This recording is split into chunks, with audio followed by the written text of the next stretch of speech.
Shamaa harka fuunee kabajamtootaa fi jaalatamtoota hordoftoota keenyaam oduu keenya kan guyyaa har'aatiif qabannee akka itti aanutti isin dhageessifnaam.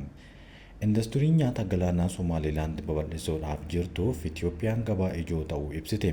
Somaalilaand indastirii nyaataa galaanaa ishee haalaan babal'isaa akka jirtu kan ibsame yommuu ta'u, indastiriin qarqara galoo galaanaa Edan kun kan argamu Barbaraa irratti babal'achaa jiru.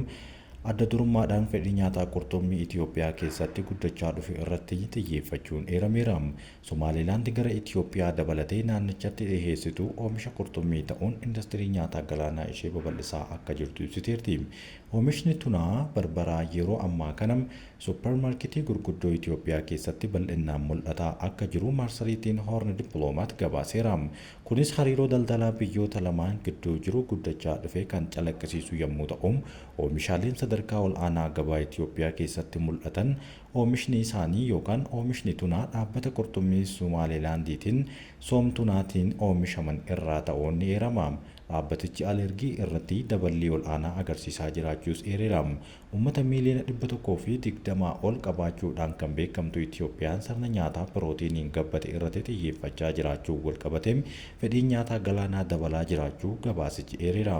Indastiriin qurxummii Somaalilaand guddachaa jiru booda Barbaraa gabaa nyaataa galaanaa naannichaa fi addunyaa irratti qabdu daran akka cimsitu akeekeera. Somaalilaand ulaa galaanaa Itiyoophiyaadhaaf kanaan dura kiiloomeetira 50 mallatteessuun ishee ni yaadatama.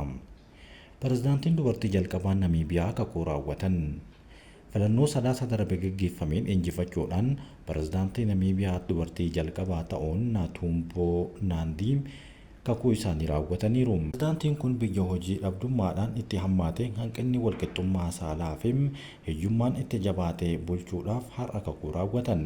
Namni kun pireezidaantii dubaraa jalqabaa fi kan sagalee uummataan kallattiidhaan filataman ta'uun Afrikaa keessatti kan lammataati. Namiibiyaadhaaf ammoo pireezidaantii dubartii kan jalqabaati. Pireezidaantiin kun ganna 72 yommuu ta'an filannoo sadaasa darbee sagalee 58 argachuudhaan akka injifatanis marsariitiiwwan garaagaraa eeraa jiru. Dubartiin ganna 14 osoo jiranii dhaaba Iswaapoo jedhamutti makamuudhaan qabsoo bilisummaa lammiilee Afrikaa kibbaa adii jalaa baasuuf makamaniiru. Dhimmi lafaa dhugatti dubbii ijoo kan ta'e yommuu ta'u, yeroo sanitti aangoo isaanii warra qaban hunda afoo dhaabbachaa turaniiru. Akka ragaan mootummaa agarsiisutti lafa qonnaa biyyattii keessatti argamu dhibbantaan 70 harka qonnaan bultoota adii jala jira. Ammoo lakkoofsi lammiilee biyyattii adii ta'anii dhibbantaa 2 gad akka ta'es ni beekama. Yuukeen pireezidaant Putiin yoo injifatame malee waliigaltee Yukureen ni cabsa jechuun dubbatte. Pireezidaantiin Raashaa Vilaadimiir Putiin yoo Yukureen ittisa hin arganne waliigaltee nagahaa Yukureen waliin taasiftu ni cabsa jechuun ministeerri muummee Yuukee Kiir Staarmar ergaa walgahii hooggantoota waraanaa olaanoo Londanitti hirmaatan irratti dubbataniiru. Waliigalteen lola Raashaa fi Yukureen gidduutti taasifamu kamiyyuu yoo qophiin nageenyaa jiraate qofa milkanaa'a jechuunis kaa'aniiru. Kiir Staarmar kaaba lixa Londanitti buufata waraanaa Noorthwood keessatti argamutti kamisa darbe bakka biyyoonni 20 ol ta'an walitti qabamuun haaluma qaama marii nagahaa koomitii loltoonni Yukureen keessa jiran nageenya biyyattii mirkaneessuudhaaf gargaaran irratti wayita mari'atan ture dubbii kana kan dubbatan. Yuukee fi michoonni ishee karoora siyaasaa irraa gara karoora waraanaatti ce'aa akka jiran kan dubbatan yommuu ta'u, kunis waliigalteen osoo hin taasifamin dura kunis amma hojjetamuu qaba jechuun akeekaniiru. Waan tokko mirkanaa'uu waan beeknuuf hojii sana hojjechuu keenya baay'ee barbaachisaadha. Innis waliigaltee hoomaam duubaan hin qabne yoo taasifame malee Putiin jecha kana ni diiga jechuun qubatti qabaniiru. Dura waan ta'ee ni beekna yoo jedhan hoogganaan kun ammas ta'uu sammuu koo keessatti guutumatti nan ifaadha jechuun dubbateera. Kiir Staarmar nageenya kun Raashaadhaaf yookaan waliigaltee kamiyyuu yoo cabsan bu'aa hamaa isaan mudatu ni beekama jechuun dubbateera. Itti dabaluudhaan Ameerikaan qaama kana akka barbaadduu fi nageenyatti akka fiddu yoo dubbatan ministeerri ittisaa Yuukee Joon Heeliin sirna cufiinsa walgahii hooggantoota waraanaa biyyoota qaama Kiir Staarmar tumsa warra fedhii qaban jedhee moggaasee irratti hirmaataniiru. Yuukeen walgahii hooggantoota waraanaa kana kan waamte jalqaba baatii kanaa walgahii biyyoota 26 irratti hirmaataniin boodaadha. Loltoonni bobbaafamanis humna nageenya eegsisuu osoo hin taane humna nageenya mirkaneessuudha jedhamee ibsamuu qaba jechuun maddeen ittisaa fi dippiloomaasii hedduu gabaasaa turaniiru. Duraan ammoo Kiir Staarmar buufata doonii Baaroom kan kaaba lixa Londanitti argamu Kaambiiriyaa bakka jedhamu bakka dooniiwwan niwukilaraa bishaan jalaa UK itti ijaarame daawwatanii turan. Mariin kun akkaataa samii fi galaana akkasumas daangaawwan Yukureen keessatti nageenya isaanii eeguun danda'amu irratti kan xiyyeeffate ta'uun ibsa gaazexeessitootaaf yeroo kennanitti ibsa godhaniiru. Gama biraatiin ammoo daawwannaa Noorweey itti taasisaniin pirezidaantiin Yukureen Volodymyr Zelenskiin Raashaan gaaffii hin barbaachifne waan waraanaa qofa dheeressu ni dhiyeessiti yookaan dhiyeessuu qabdi jechuun dubbateera. Mariin bilbilaa pirezidaantii Ameerikaa Doonaald Tiraamp Puutiinii fi Zelenskii gidduutti taasifamaa ture dhukaasa dhaabuu guyyoota 30 akka taasifamuuf Waayit Haawusitti yaadame milkaa'uu hin dandeenye. Kamisa darbeem Zelenskiin akka jedhetti erga Kremlin guyyaa wal fakkaatu marii Ameerikaa fi Raashaa Saawud Arabiyaatti akka taasifaman mirkaneessiteen booda qondaaltonni Yukureen wiixata dhufaa jiru gita isaanii Ameerikaa waliin achumatti wal arguu himaniiru.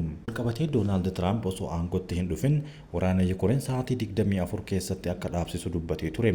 Dhugaan jiru garuu waraana kana dhaabuun baay'ee rakkisaa akka ta'e amma waan hubate fakkaata. Erga Tiraamp aangootti deebi'ee amma ji'oonni 2 kan darban yommuu ta'u walitti bu'iinsi hadhaa'aa fi walxaxaa ta'een akka salphaatti furuun akka hin danda'amne naaf galeera jechuun waan dubbataa jiru fakkaata.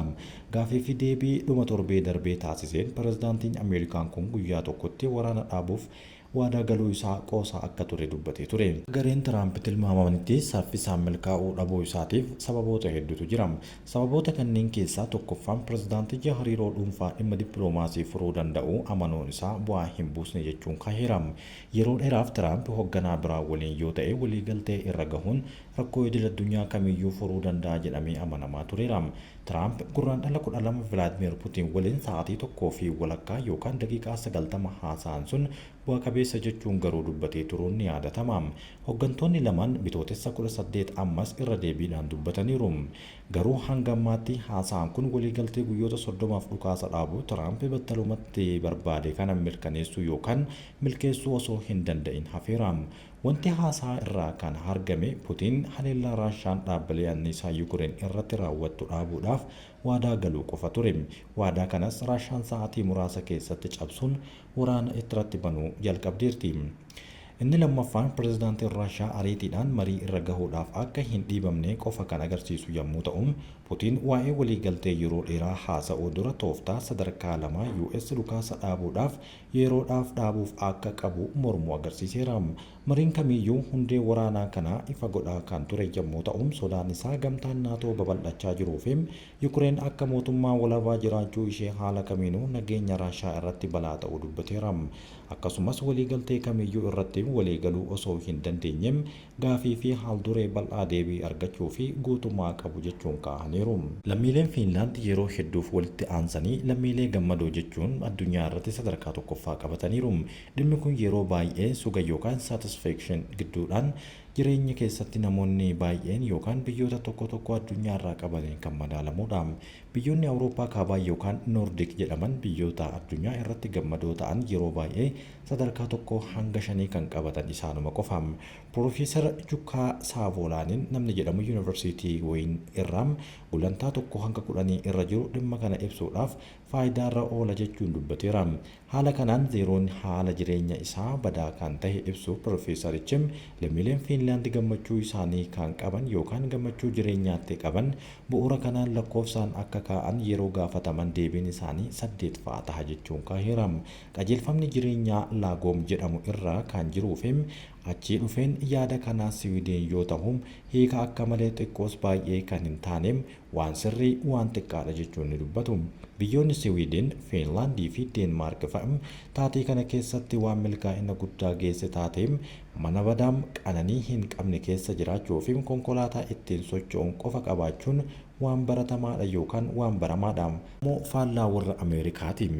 Mootummaan Siwiidin, Fiinlaandii fi Deenmaark keessatti hawaas dinagdee uummata ni deeggara ni tiksas kanneen wantoota bu'uura jireenyaaf barbaachisan warra argachuu hin dandeenyeef mootummaan ni gargaara. Biyyoota kanneen akka Fiinlaand keessa namoota haala jireenyaa akka malee badaa yookaan irratti miidhaa qaban jiraatan keessaa baay'een isaanii hin argamu. Kan daandii irra bulan, tajaajila dhabuun dhukkubsatan, yeroo dheeraadhaaf rakkatan fa'a akka hin jirres ni dubbatama. Fiinlaand biyyoota daa'immanii fi filatamoo ta'an keessattuu daa'imman dubbisuu, barreessuu, dubbachuu fi dhagahuun akkasumas dandeettii herregaa qabaniin sadarkaa ol aanaa qabu jedhaman gabaasni UNICEF bara 2023 baase ni agarsiisa.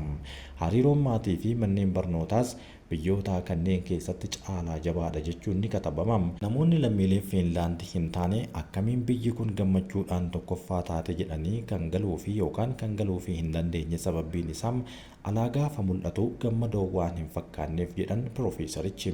Sababbiin isaa biyyattiin qorrituu namni biyya sanaas fuula isaa kan hin qabne yookaan kan hin ifne lammiileen biyya Noordik kan biroollee amala isaanii kanaaf kan itti qoosan jechuun Piroofeesarichi waa'ee biyya Fiinlaand kana ibsaniiru. Naamusa, qulqullina, amantaa fi caasaan garaagaraa rakkoo malee hojjechuu kana namoonni ni jaalatu. Kuni ammoo gammachuu isaanii guutumaan guututti ni calaqqisiisaafi. Ameerikaan hanqaaquu miiliyoona hedduu Tarkii fi Kooriyaa Kibbaa irraa galchuuf jedhame. Gatiin hanqaaquu Ameerikaa keessatti garmalee qaala'insa mudate salphisuudhaaf ammoo bulchiinsi Doonaald Tiraamp hanqaaquu Tarkii fi Kooriyaa Kibbaa irraa galchuuf karoorfatee biyyoota biroo waliinis mari'achaa jiraachuun ifa ta'eera. Yeroo gabaabaaf hanqaaquu miiliyoona dhibbaan lakkaa'aman galchuuf jirra kan jedhan hooggantuun ministeera qonnaa Biruukii Roolins Waayit Haawusitti ibsa gaazexeessitootaaf kennaniiru. Kunis erga bulchiinsi Tiraamp dhibee shimbirrootaa qolachuudhaaf karoora doolaara biiliyoona 1 ol labseen kan boodaadha. Dhibeen shimbirrootaa qonnaan bultoonni Ameerikaa lukkuu miiliyoona 10 lakkaa'aman akka dhabamsiisanis dirqamsiiseera. Pireezidaanti Tiraamp gatii hir'isuu waadaa galuudhaaf duula filannoof galanillee gatiin hanqaaquu waggaa darbee caalaa dhibbantaa 65 yeroo tokkotti ol guddateera. Bara 2025 ammoo dhibbantaa 41 akka ol ka'us tilmaamameera. Dhiyeessii haaraa argachuudhaaf biyyoota biroo waliinis mari'achaa akka jiran kan dubbatan yommuu ta'u Roolins haa ta'u malee naannolee kam akka gahuu fi hanqinni naannolee kamitti akka mudatu wanti ibsamee jiru. Ji'oota muraasa keessatti yoo baay'inni lukkuu keenyaa deebi'e industirii hanqaaquu guutuu ta'e gara hanqaaquu keessootti deebi'uu ni dandeenya jechuunis ibsa kana keessatti makaniiru.